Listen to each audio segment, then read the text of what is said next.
একজন স্ত্রীর অনেক দোষ, তাই না? একজন স্ত্রীর অনেক দোষ। আপনাদেরকে একটা গল্প বলি।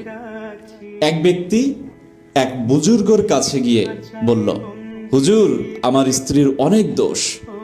বুজুর্গ মৃদু হেসে প্রশ্ন করলেন, তোমার কাপড় কে ধুয়ে দেয়? তখন সে বলল, আমার স্ত্রী। তোমার ঘর দোর কে পরিষ্কার রাখে? তখন বলল, আমার স্ত্রী। অতিথি এলে আপ্যায়ন কে করে? তখন স্বামী বলল, আমার স্ত্রী। দিন রাত ঘরের পাহারায় কে থাকে?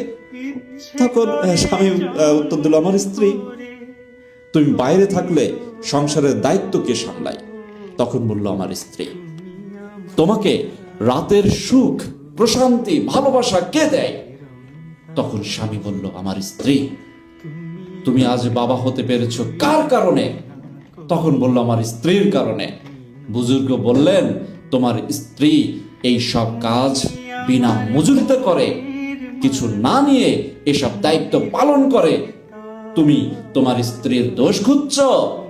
যদি খুঁজতে চাও তবে তার গুণাবলী ও উপকারগুলো তোমার চোখে আনা উচিত। একজন ভালো স্বামী হিসেবে তার দোষ খোঁজা উচিত নয়। একজন স্ত্রীর দোষ থাকে না। দোষ আপনার মতো স্বামীদের জন্য একজন স্ত্রী খারাপ হতে পারে, আপনার মতো শাশুড়ির জন্য একজন বৌমা খারাপ হতে পারে। তাই একটা মেয়ে কখনো খারাপ হয়ে সংসারে আসে না।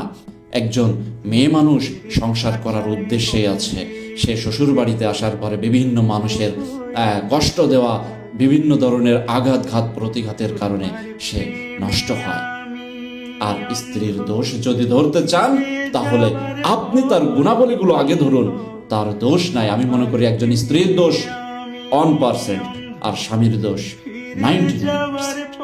এটাই বাস্তব। এটা আপনারা মানলেও মানতে পারেন, আমাকে গালি দিলেও দিতে পারেন, এটাই সত্য।